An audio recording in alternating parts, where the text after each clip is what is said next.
So good afternoon, everyone. Welcome to our first series, our Fueling Essential Businesses series. We're going to be talking about propane today, doing a roundtable with some great fleet operators and even a fueling infrastructure provider. So we're just going to give it maybe a minute or two to let everyone in. We've got about 30 folks that were signed up to this. So we'll just give it a minute and then we'll kick it off. Also within the chat, I put some housekeeping. So this will be a roundtable event. So we'll have some conversations happening. And then at the end, we'll have about 15 minutes open for Q&A. So in the meantime, just make sure that you're on mute, no background noise, and we'll carry on. And once we get to the Q&A, feel free to unmute yourself. Also, feel free to just throw questions in the chat as we progress, and we can get to them once we get to that question and answer section. And Ben, you are going to be recording this, so everybody knows on the panel and in the audience that this will have a recording that they can refer to later. Isn't that right? That is correct. Thanks, Steve. So I have hit record, so I believe you will get a notice of consent to accept for recording.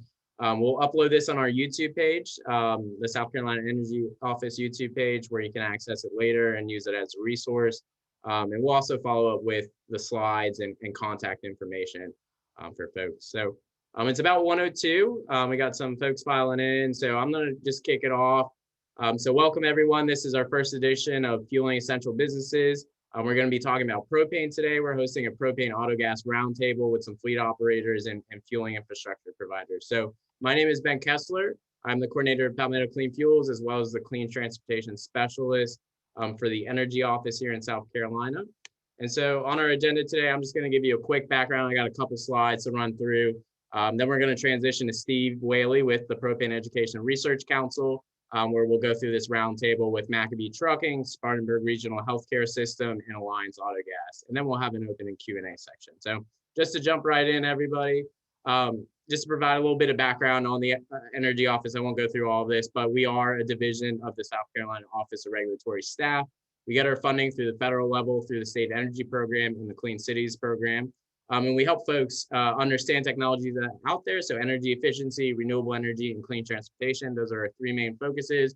And we do technical assistance, financial assistance, maintain energy data, the state energy plan, and like today, we do education and outreach. So sometimes it can get a little confusing how our structure is because there's a lot of different organizations involved, but legislature makes us through the ORS, the agency, then stemming down, we're a division, the Energy Office, and then this initiative is known as Palmetto Clean Fuels, which is an initiative of the Energy Office. All of our funding, like I said, comes from the U.S. Department of Energy and no state appropriations. And so what is Palmetto Clean Fuels? So we're a US DOE recognized Clean Cities Coalition. We have been active in the state since 2004 as an official coalition. We've been active since 1998, though, within the state. And our main goal is really to promote alternative fuels and infrastructure. So we're fuel agnostic. So on this slide, you can see a whole bunch of different fuel types here, including one of our trainings that we did with South Carolina Department of Education on propane buses. But we've had a cumulative impact of 36.88 million gallons of gasoline since 2009. And actually, this number is now up to 51 million with last year's additions of fuel. So thank you to all of our stakeholders that we've had a direct impact of 14.5 million gallons of gasoline avoided last year in 2020. So thank you all. And so we focus on, like I said, technical assistance, helping folks get technology integrated and stakeholder engagement. And so why are we talking about transportation? Well, it's one of the largest sectors of energy that we use here in South Carolina. It's the second largest sector. So it is a prime focus for us to reduce the amount of energy that we're using because that means less cost to us, cleaner air, and less dependence on foreign fuels. And so you might be thinking, where is it, right? Where is all this alternative fuel infrastructure? So just look around you, right? This is a crowdsourced map of what we know about. So this is from the Alternative Fuels Data Center. That is a Department of Energy run tool where you can find fuel for any type of alternative fuel out there. And as you can see, there's a bunch out there. And this is just public infrastructure. So these are places that you can pull up to that's not a fleet location. And so just to go quickly over funding opportunities, since everybody's always interested about that, There are some open right now. So the Energy Office Concert Fund, this is open year round. It's a $25,000 to $500,000 loan at a very low interest rate, and use the project savings to pay that back. So this can be used for vehicle acquisitions, repowers of vehicles for alternative fuels, upfit kits, and even infrastructure. Then there's the tried and true DARA, which is from the EPA. So if you're running a diesel truck and want to get rid of that dirty diesel and put some alternative fuels in it, this is a great funding source to take advantage of. Also, mini grants from our office. So if you're a public entity, it's only for public entities, up to $10,000 for high impact, high visibility projects. This is a competitive funding. It opens in July for requests for proposals, so keep an eye out for that. And of course, there's always U.S. Department of Energy funding opportunities from the federal level, and also DOT funding. Hey, Ben, before you jump on to the next one, the DARA funding, what's the timing on that? Do we have to wait? Is there a subset for South Carolina, or is that the federal one that just kind of closed out? So there are two, and you're right. There's a national level and a state level. So there's two different funding pots. The national one did just close out. So that's kind of a year process where they open for solicitations. And then the state one, the state one is open for solicitations every year as well, but we can work with DHEC is the operator of the state funds, and we can work with them to start getting that plan going and helping you, check all the boxes for the funding. So if y'all are interested about that, feel free to reach out to me. I'll have my contact information on the last slide, and we can help you on that and put together, concept papers, the grant requirements, the write-up, whatever it is, we can help. Thanks, man. Yeah. So just to talk about what are we doing as a state, right? So one of the big things from our state energy plan is to lead by example, which I'm very proud to say the South Carolina Department of Education is one of our prime examples of doing that. So they started propane acquisitions here in 2017. The VW settlement funded 78 buses in 2019. And then just recently, about 2 weeks ago, the VW settlement just funded 235 more. So this will also include infrastructure with them. They're one of the biggest state users of alternative fuels at 731,000 gasoline gallons last year. So very proud of that. And I know Steve, this is just a really feel good moment, I think, for the state. Is an event that we went to in the upstate, where this gentleman, Jack, this young student, petitioned his school district to get a handicapped propane bus. And it is the first handicapped propane bus in operation in the state. He just loves school buses, and it was just really a great feel-good event to see some clean transportation going on the road. So I just wanted to talk about before we get into, I know we're going to scale this down into paratransit and delivery trucks, but I just want to say propane really spans vehicle classes of all across the whole spectrum from 1 through 8, and even off-road applications. So if you're wondering if propane can fit, what you're doing, I'm sure it can. We can help you find out, whether that's a possibility and if that vehicle is available. And so, like I said, what can we do to help y'all? Technical assistance, financial assistance, driver education, and connecting you. We can do it all. We can help you. Even if you don't know where to start, we can, start putting pieces together and help you put together a plan. So we stand by at the ready. Here's my contact information. Feel free to reach out to me. There's my phone number and my contact information, my email. So standing at the ready. And I think now I'm going to transition it to Steve. If you don't mind sharing your screen, Steve's going to walk us through a little intro on propane, and then we're going to get into the roundtable. So Steve, you should have ability. Okay.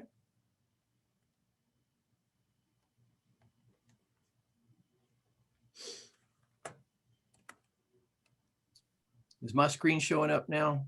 I can see it. Okay, so we have the correct screen, because I've got 5 of them now. And it's always my greatest fear that the wrong one's going to be displaying. But Ben, thanks a whole lot. I am thrilled to be here. Everybody, happy Earth Day. April 22nd, once a year, we get to celebrate Earth Day. And I can't think of a better thing to do than to be with the folks here on this panel to talk about what we can do in a positive way for our environment. And of all the 50 states that I cover here in our great nation, the one I picked to celebrate Earth Day was that announcement, Ben. It was the 235 propane powered school buses that the state of South Carolina is putting on the road, and by far leading the nation in making every child in our state get a safe and clean ride to school. And I could not be more thrilled. Even in my own home county of Greenville, we get 48 of those 235. And and I can't wait to watch them go up and down my neighborhood. So again, thanks, Ben. Let me for those of you who might be a little bit new to propane, we have two excellent examples that we're going to be diving into and asking some questions about how their experiences went. But just to give you an idea a little bit about, what is this fuel? I'm going to run through for about 5 minutes, just some overview things, and you can always catch up with me later or ask any of our panelists about it. But this is exactly the same fuel that's out on your back patio that's cooking your food on the grill. It is super clean. We let it touch our food, but it also heats 48 million homes. We're on farms everywhere for grain drying, egg incubation.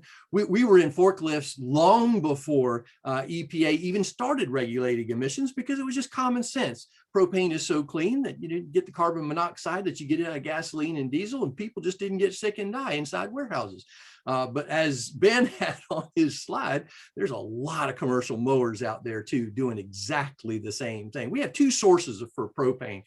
We have an organic source that comes from our soil right here in these United States, and we have more of it than any other country in the world.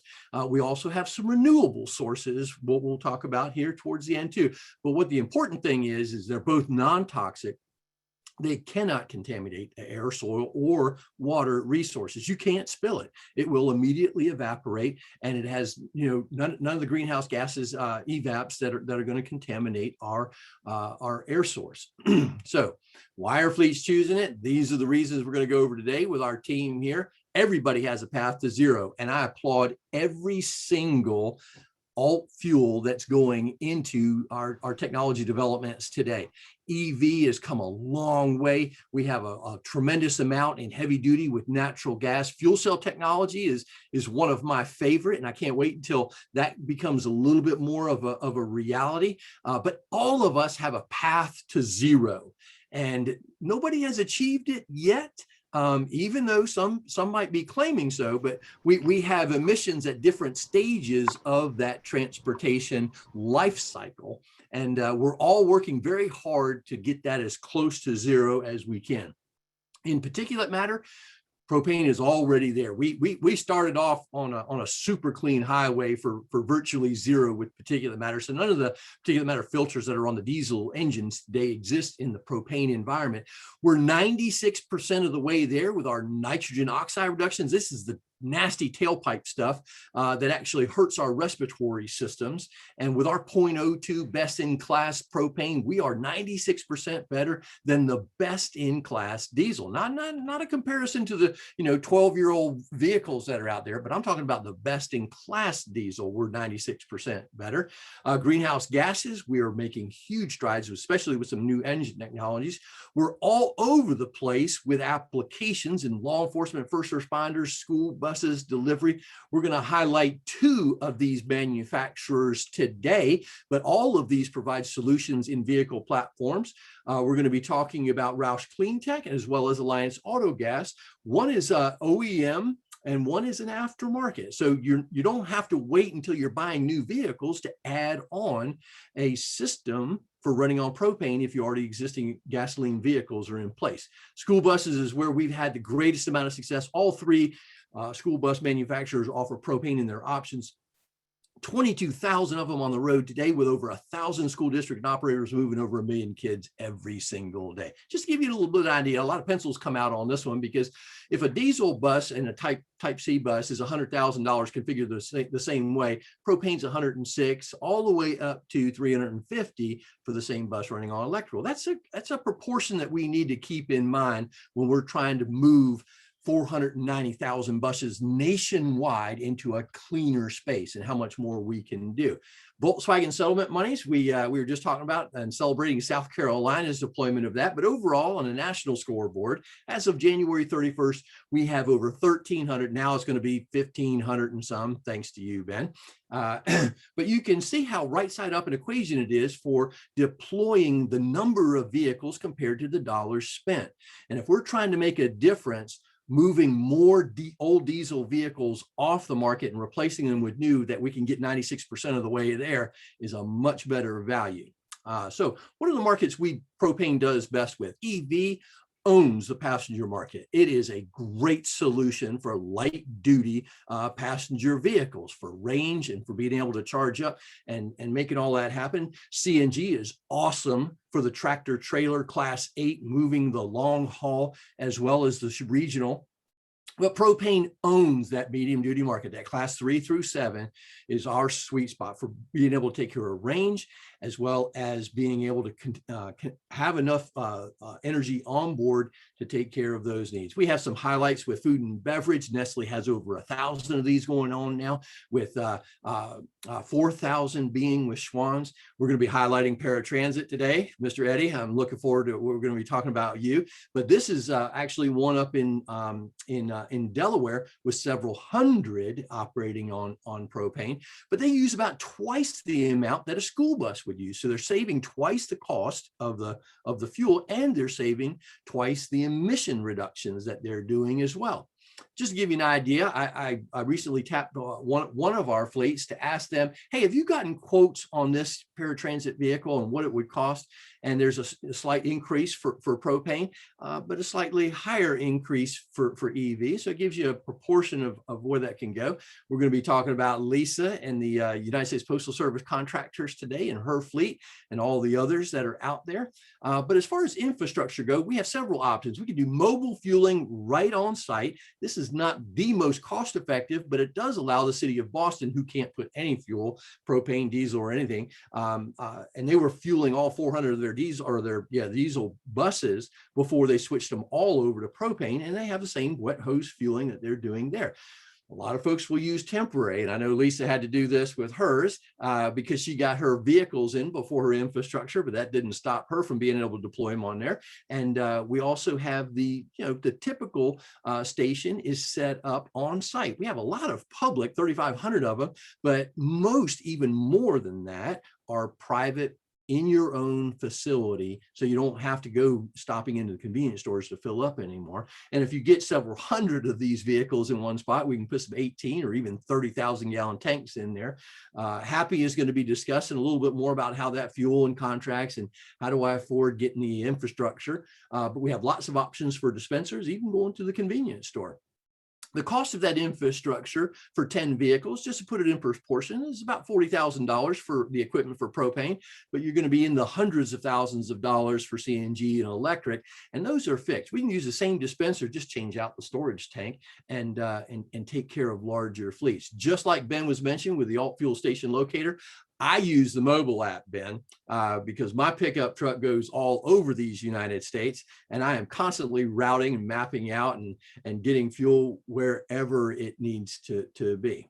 So Spartanburg Regional has this. We're gonna get Eddie and Lisa on the line here, right there in Spartanburg, and I really appreciate this photo. Watching folks take care of refueling and not having to go into that convenience store and bump into a friend with your vehicle. All of that gets prevented here. And then Lisa's infrastructure as well. And take note of, I didn't crop this image quite enough, but I think if you take note of the vehicle behind the one getting fueled, Lisa's going to tell you a little story about that one too. This is Alliance Autogas's refueling infrastructure for that, and this is her yard for doing so.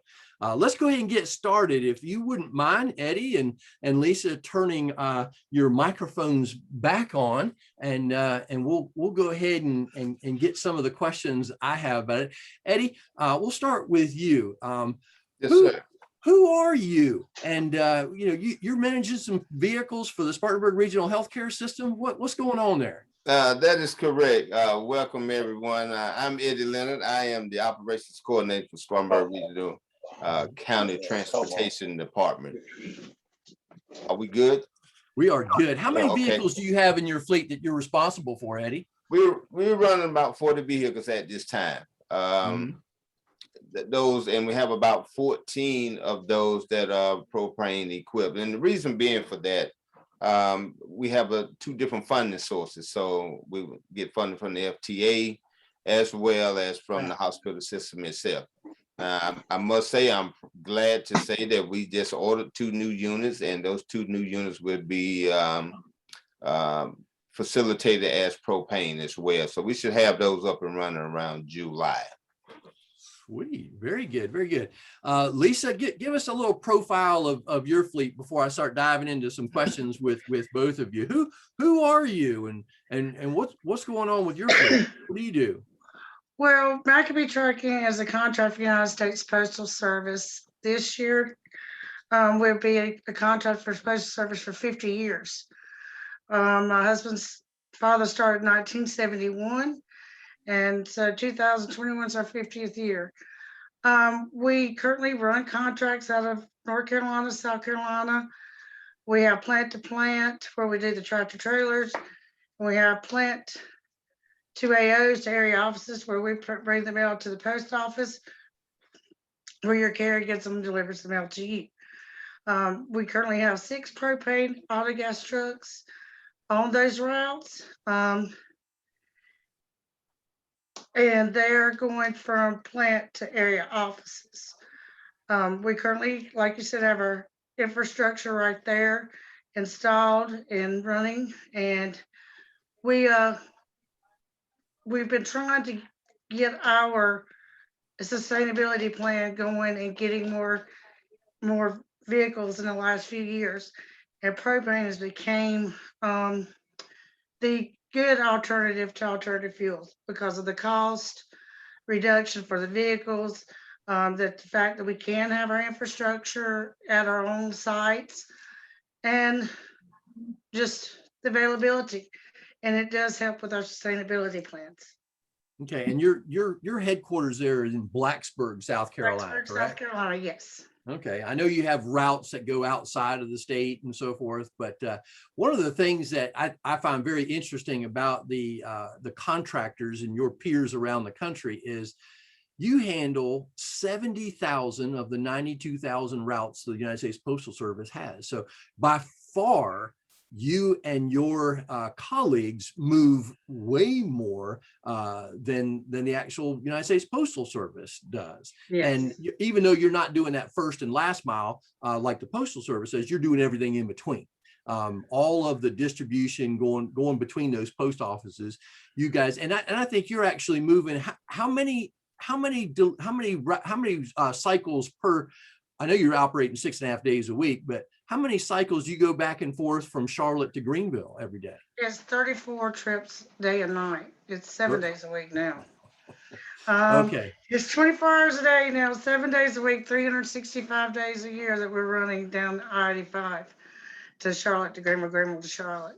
Okay, so there's, I mean, not to. You were talking about, you know, how many trips we have. We deliver as HCR contracts, United States Postal Service, over between HCR, CDS, over 60 million packages or letters a day across the United States. 60 million. Okay.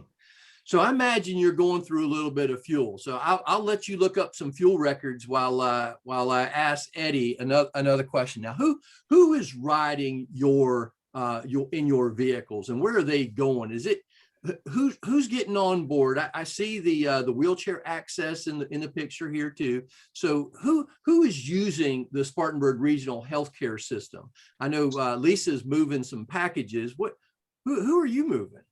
So we move anyone that desires to ride our units. Actually, we are public transportation, nonprofit, and we do anything from medical appointments to dialysis to taking people to work, whatever the case may be. And we operate 6 days a week.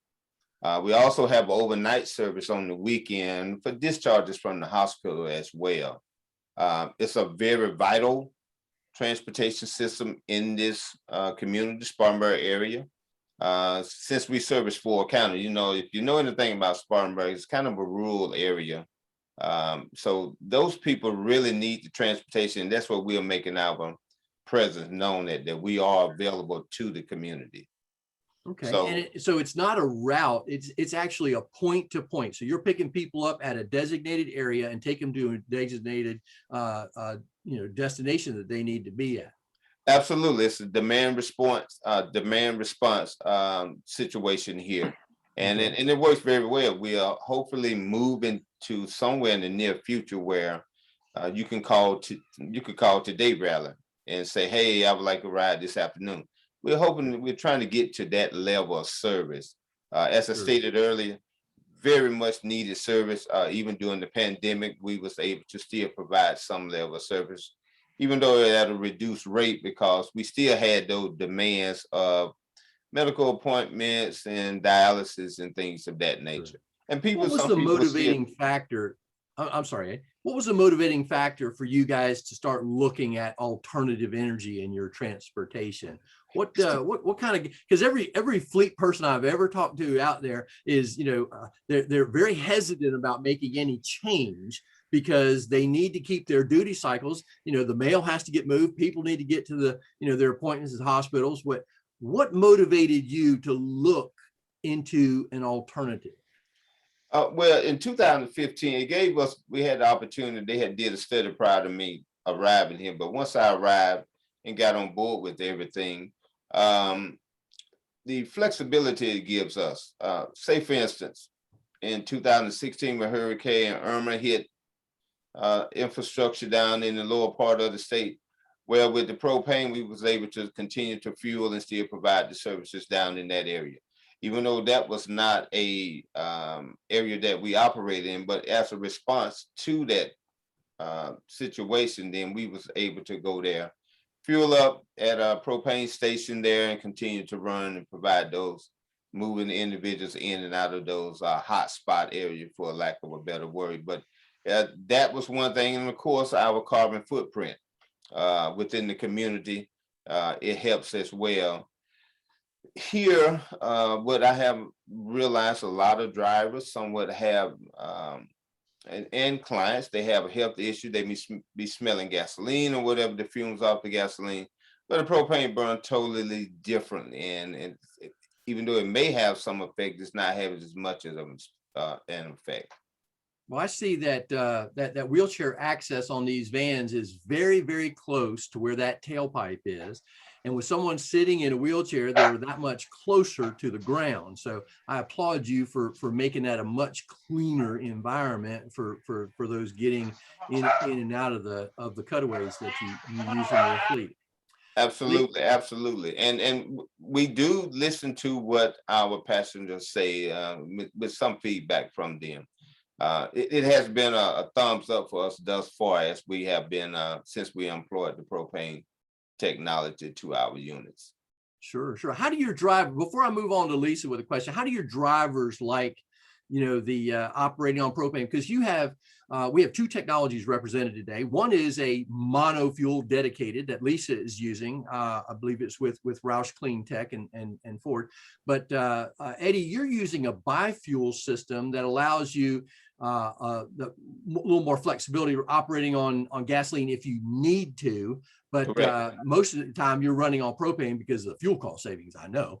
That's correct. But what are the drivers, how are the drivers responding to using propane? But driver loves it, really. We drive about 250, 300 miles a day. So the driver could leave here from the lot, already prepared for today's workload or whatever, and drive those 300 miles or 250 miles, and come back to the facility and fuel up once you get back in on the lot in the afternoon. What they like about that, now that's a caveat to that, they may not have had the opportunity to stop at a convenience store and get a a drink of snack or something of that nature other than lunch.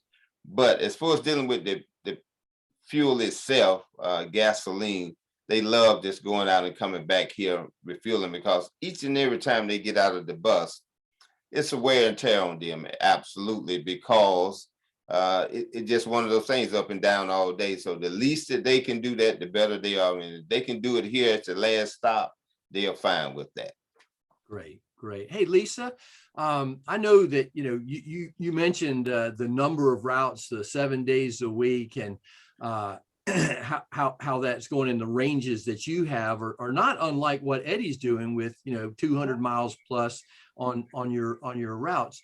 What kind of fuel cost savings compared to what you were doing on diesel are you seeing so far? Well, I'm seeing quite a bit of savings. Especially with the price of diesel going up all day, every day, I'm seeing probably 50 to 60% savings from diesel to propane at this moment. Now, as a small business owner, I know how concerned you are about the environment, but with that kind of operational savings, you know, what does that do for your business and being able to recruit more drivers, bid on more routes for the post office, and actually grow your business? Well, actually, the economic adjustment from the difference in the fuel and all does help us to be more proactive in hiring more drivers and be more proactive in bidding on more routes. It also helps us to be able to look forward in the future to purchasing more propane trucks, so we can extend that more to our fleet, and hopefully one day our whole fleet be alternative fuel. That'd be great. Now, I know you operate tractor trailers, and we talked about, you know, where CNG does really well. You're operating some of those on CNG now? Yes, I've got 6 CNG tractors. They were operating now on our Greenville to Charlotte to Greenville route. Now, were you able to put CNG infrastructure at your place, or? No. Okay. CNG infrastructure costs over millions of dollars, and us being a small company, we fuel at a station in Spartanburg and Greer, and a station in Charlotte if have to be. Okay, very good. So there's enough infrastructure on your routes to be able to get that covered. Yes, there is, but I like the fact that we got the infrastructure of propane here on our lot, and we're going to be leasing a lot towards the end of the month in Charlotte, and Alliance Autogas has already agreed to install another infrastructure for me there, so I can get more trucks on that end on propane. So I have fueling site at my main shop, and a fueling site where I'll be parking the other vehicles. Well, that was a great segue, because I was just going to go into introducing Happy Fox with Alliance Autogas and Blossman Propane, who has provided the infrastructure both for Eddie and Lisa at their facilities. And Happy, can you turn your microphone on for us and let us know of what's the threshold? Who do you have to be, or how many vehicles, or is it not the vehicles or the number of gallons? How do you qualify for getting this infrastructure set up at your own fleet, for those who are on the call with us, if they're entertaining this, and how many wheelbarrows full of money do they need to bring you for this infrastructure? Good afternoon, everybody. Steve, thanks for the question and intro. My name's Happy Fox with Alliance Autogas and Blossman Gas Company. I'm glad to be here today and thankful to be able to be with Ben and everybody, and with Lisa and Eddie as well. Appreciate you all sharing your stories today. We help fleets from 2 vehicles up to over 100. It depends on the size of the fleet. So if someone has a two vehicle fleet, we might start off with just a real small system, maybe 1,000-gallon tank, maybe a little small dispenser there, and they can refuel right on site. As they grow, we would grow with their program, maybe adding a second tank. Like at Spartanburg Regional, they have 2 1,000-gallon tanks at their site. And then also as we grow with the fleet, we would grow up to what we call a card reader system. And that would be one where it gives you the data management for the program. It's a card that's similar to a credit card, and it tracks all the fuel. So it's easy to start with a small fleet and grow up. As a fuel provider, we generally work towards providing that infrastructure at really no charge to the customer. We cover basically the cost of the tank and either the meter or the dispenser. And then we ask for the customer to cover the cost of the electrical connection and the safety post around it, as you can see in the Lisa McAbee's picture on the screen there. So it's fun to be able to help. It was an honor to be able to help Eddie and Spartanburg Regional when they were on the road, to be able to find another place to refuel during a storm time. And we're glad that Lisa's growing her program as well. And that's part of the fun. It's work, but it's fun work. We enjoy being a part of it. Indeed. Now, how do you help folks like Lisa and Eddie with their budgets and being able, I mean, because gasoline and diesel prices, we know how much they fluctuate. And that just, it's hard to budget for all that. What kind of solution do you have for fleets to help even that out? Yeah, so generally there's a couple of different options. One of them is evaluating the fleet and the miles per gallon that they're going to get on gasoline. And then we would take that and correlate that over to what would you be spending and what would your expense be on a propane autogas. Lisa gave you a good number on, I think, the difference in diesel and propane. With gasoline, it generally runs about 30 or 35% per gallon cheaper than gasoline. It's higher for diesel. So if you have 10 vehicles, we can help you give you a little formula. 10 vehicles running 25,000 miles a year on gasoline, we can give you a formula for what it would cost for you to run those same vehicles on propane to show you a savings per year calculator on that. And that can extrapolate down to 2 vehicles or to a larger number, if that answered the question, I hope. And also, what is that? Does that price fluctuate every month, or can you? Is there a way you can lock in for a certain time period? Perfect. Thank you. You did. You're going to give me a chance to give a good closure on that question there. There's 2 different indexes that you can use out there. There's a floating index price, like you see on gasoline and diesel when you're out in the public sector, 249, 259, et cetera, going up and down in a different state or different region. We do offer an index pricing on propane. As I mentioned before, that generally stays about the 30 to 35% cheaper price per gallon in gasoline. We also offer a fixed price in just different situations, and that fixed price can be for 1 year, and we have extended that out to 2 years or even 3 years with some agencies. The school bus program that you mentioned a little bit earlier on, that's one that really seems to really like, with the school budgets, the funding that they're up against, they submit like a locked in price for a more than 1 year plan, if that helps. Oh, no doubt. I mean, who wouldn't want to know that their fuel price isn't going to go up? And especially those in a fixed environment like student transportation, and even Eddie, with his fleet as well. So that's great. Happy. How long does it take to if someone makes a decision to, hey, I want to move into propane. I want to kind of put my toe in the water. I want to do a few of my existing vehicles that are running on gasoline now. How long does it take to get a project going from start to finish? If I was going to convert some vehicles as well as put up some infrastructure, what kind of time frame are we on? Yeah, it's a good question. Most of the conversion, a conversion of a specific vehicle as a general rule aftermarket with our system, it runs about anywhere from 1 to 2 days for a conversion of a vehicle. So it's not offline very long. By the time we get the vehicle information and then we get the system ordered and a technician come to do a certified installation for it, that it can run anywhere from 2 to 6 weeks at the most. So let's say 2 months as a general rule to get the vehicle converted. During that same time, we're running in another lane of working on infrastructure. That infrastructure may be, as you mentioned, a bobtail temporarily refueling after it's converted. It could be a temporary site with, like we started out with Lisa, and move to a permanent site. Generally, a permanent site is probably going to run about 3 months as a general rule. It can run longer depending on the permitting insurance, and making sure that all the components are in place, electrical safety protection. It can run longer than that. That would be probably a dream scenario of have everything up and running in 3 months, but generally probably just a little bit longer than that. Okay. Well, Lisa, I know that you ran into some COVID related issues with your South Carolina local jurisdiction of authority in getting, permit, because no one was in the office. So, for 6 months. And so what was it like to have that temporary refueling there before the permanent?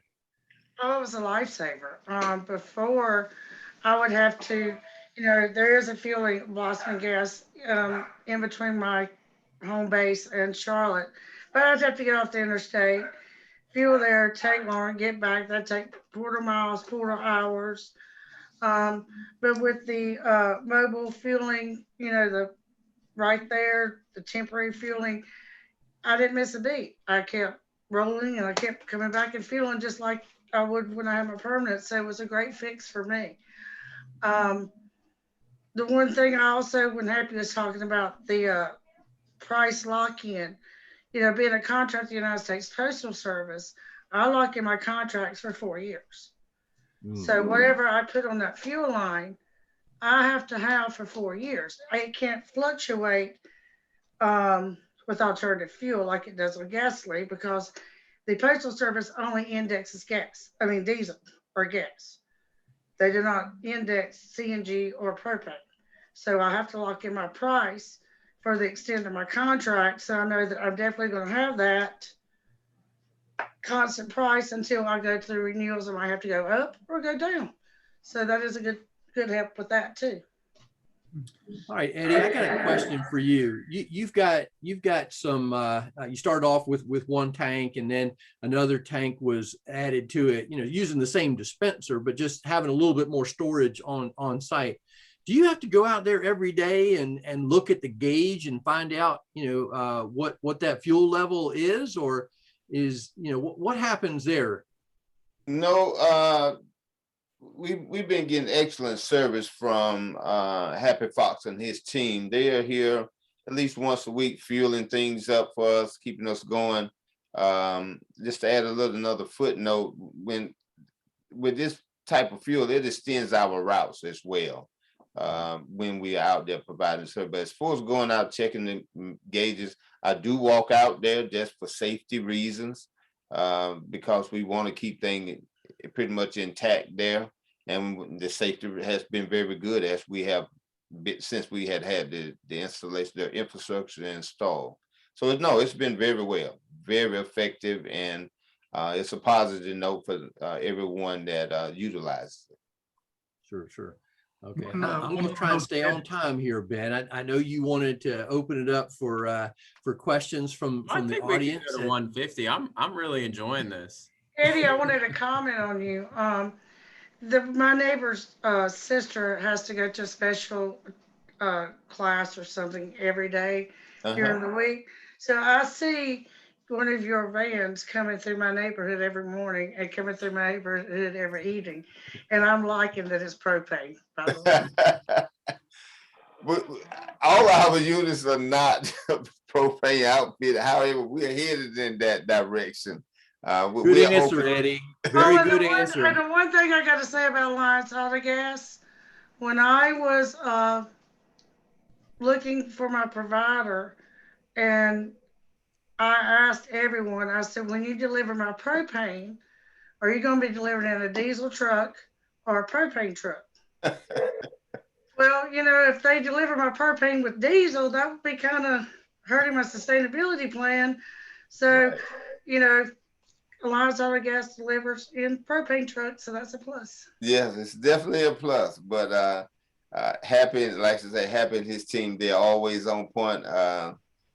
We haven't had any issues with that. And it is. Yeah. The one thing I want to say is this: today's National Earth Day. I've been working for my sustainability plan since 2014. I've had struggles. I've had ups, I've had downs, I've had no's, I've had yeses, but I never gave up, and I'm going to keep going forward. And the Propane Autogas was is a great opportunity for me to be able to go forward, because I can even afford the vehicles without grants. Now, grants would be nice, but you know, it's hard to get some grant money in some areas. But I do think that the main thing about the propane, when you're talking about cost and affordability, is the sustainability. It's for our future generations to come, so that we do have an Earth Day 50 years from now. You know, and it's our responsibility now to try to start that, so our children's children and grandchildren will be able to be breathing better, cleaner air. I applaud you for I that, agree. Lisa. From a private sector point of view, having that is extremely refreshing, and it's your call and your choice, and to make that environmental sustainability goal coincide with the kind of economic sustainability that you're achieving. My hat is off to you for making that so. Happy, I got a question for you though, because one of the things that we didn't bring up, Ben talked about some funding opportunities for getting the more of these vehicles on the road. But what about the fuel tax credit that we have in place now? I know when it started back in 2006, and Congress each year sometimes renews it, sometimes it takes them a little while to renew it, and they do a retroactive one and so on. But it's been in place since 2006.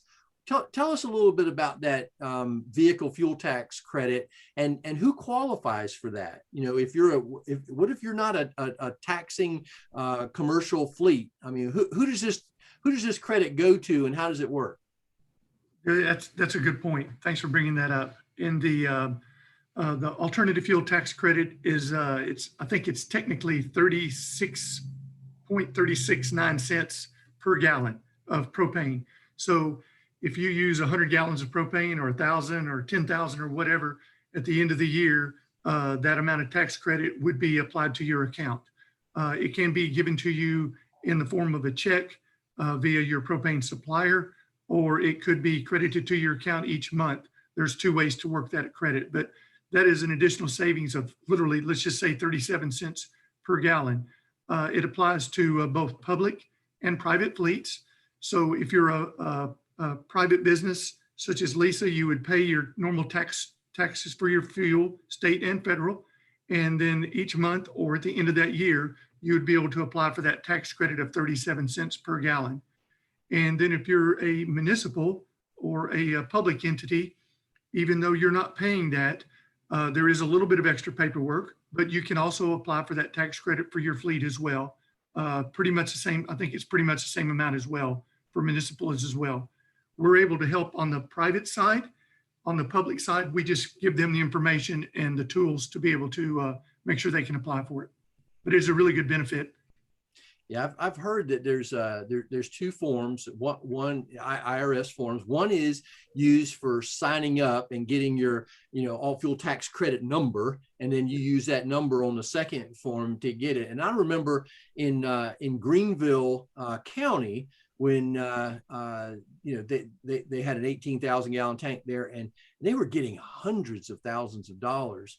I mean, it was, and being a public entity, they were still qualifying for that tax credit. So, Eddie, does that work well for you? Are you filling out those forms, or you got somebody in your office to help you? Yes, we have someone in the office that is working on that scenario there, and this works very well thus far. So it's a plus. It's an incentive, and of course, of what Lisa said as far as the sustainability of the utilizing the propane for our program is very helpful. Very good. Okay, so when those checks come in, who gets to go to lunch? I mean, can I get on that list? Or you could just put it and apply it towards the purchase of the next systems to convert more of your vehicles to go green. Well, yes, that's the goal for sure. And of course, get more drivers in here. So There you go. Yeah, I can imagine. I can imagine. Well, Ben, do you have some closing, or before I turn it back over to Ben, Lisa, any final words, or Eddie, any last word goes to you two. Well, I would like to thank Ben and you, Steve, for including us in this round table. It's a pleasure to meet Eddie, and it's a pleasure to see Happy again and work with him. And happy Earth Day, everybody. I would like to extend the same to everyone. It is with the last year or so, it has been kind of hectic to be involved in a lot of things, and hopefully, since we are moving forward, that we get into a different stage. But we're getting back to some normalcy. Of course, that increases our ridership, and of course, it allows us to employ our vehicles with the propane usage a whole lot more. Great to be here, as I stated before, and looking forward to future adventures with you all as well. Thanks, Eddie. And closing. Excuse me, I need to mention one other thing. I would like to say Mr.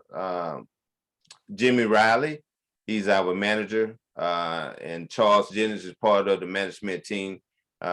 Great group of guys, along with Lyle Stott, our maintenance manager. Team well put together, and we're pushing forward for the propane. We're all committed to it, along with our organization. So hopefully we can see bigger and better things in the future. Indeed. Thank you, Eddie. Oh, I want more grant money. Can I throw that in? Ben, get out your magnifying glass. You know, you're going to have to investigate. I promise. But I just want to thank you. I mean, this has been really great. The insights that y'all have provided have just been fabulous. It's always, you know, refreshing to hear from fleet operators. And, you know, I don't even know if we got to sell it to folks, because y'all are doing such a great job with your successes. This is fantastic. I know, hey, Steve, I know that we wanted to talk about that truck behind the truck that's fully assembled here, and talk about a little bit about the safety aspects of these tanks. So I don't know if maybe we want to pop that one off as maybe our first Q&A. Okay. Well, Lisa, there behind the picture of the truck at your fueling station there, why is the front of that cab gone? Well, that was the truck that we displayed at the Work Truck Force show last March, right before the COVID hit. It was out on its maiden voyage, its first trip to deliver the United States Postal Service mail. And there was a boulder in the middle of the road. Well, the truck couldn't swerve because there's a car beside him, so he hit the boulder. Where it broke the drive shaft, he went across 4 lanes of traffic, down the embankment, over hills, and cut a tree in half. But there was only 3, the driver only had 3 scratches on his hands. The propane tanks were intact. The box had 1 cut in it. The lift gate was in perfect condition. So pretty strong truck, except the engine transmission didn't quite make it. We did deliver the mail for the first time in a propane truck, but we just had to back it up to the dock with a record. And not 1 piece of mail was out of place either. Oh, that's fantastic. What a story. What a story. I know that they all have to go through the same FMVSS, you know, the federal mandated vehicle safety standards, and propane with its structure to its tanks being steel, not a plastic tank, and with all of the checkoff valves and so forth. I've seen quite a few vehicles that have been in accidents, and school buses included, where the propane system has always been intact and doing its job of keeping that fuel contained. So very, very, very glad that you can share a success story, especially with your driver being able to walk away from such a devastating vehicle end game there. So thanks. Ben, any more questions? Yeah, so I'll just open it up. If anybody has a question here, please feel free to unmute yourself and just, you know, talk up and throw it in the chat, or if you want to, you know, click down here at the bottom and type something in, feel free. Maybe while folks are doing that, just a quick one for Lisa. how did your drivers first feel about getting in these vehicles? Did you have to do any, training up front before the vehicles arrived to get folks ready, or were they excited to hop in and get going? Well, Roush Clean Tech, when I demoed the truck, I demoed one first in October. My driver, Doug, was the one that drove it for the month of October before we decided to purchase the trucks. They came and showed us how to fuel at Blossman. They showed us everything about the fueling and everything. And there's really, there's nothing more training to do, because actually you just hook it on, turn it on, it fuels itself, it releases itself, and you hang it up. I mean, and you don't have to worry about the diesel smell or anything. Now, I did have one driver, you always have that one driver who was a little older. He said, I'm never going to drive that truck.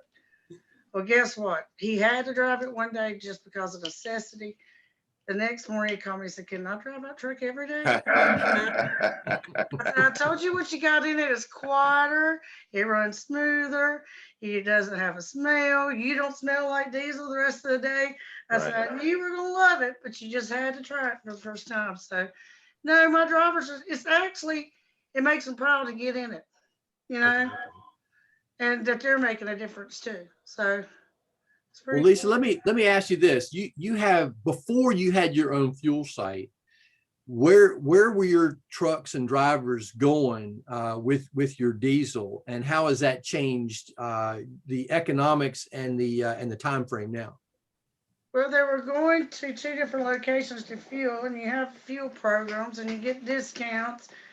But those discounts that fluctuate from month to month depending on the volume or depending on whatever the fuel is for that month. So you're not really guaranteed a price per gallon, even with the fuel discount card on diesel or gas.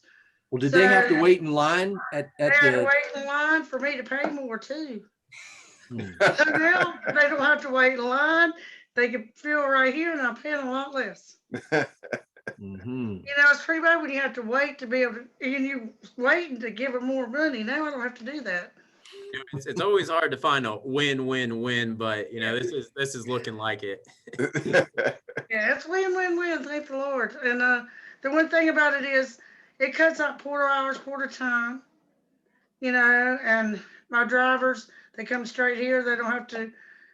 When you go to a public place, sometimes, some people have a good day, some people have a bad day. When they're fueling, they don't have to worry about if they're in a bad mood or not. They don't have to deal with anyone else. Right. Very good. Very good. Anything else, Ben? Well, I don't have anything else, so I think we could wrap it up since we're getting toward the end. But I would just like to say again, thank you to Lisa, Eddie, Happy, and Steve for making this a reality. I think this was a really great learning experience. Like I said, we've recorded this, so I'll be uploading this to YouTube in the coming days, and I'll follow up with slides and contact information for the folks that present it.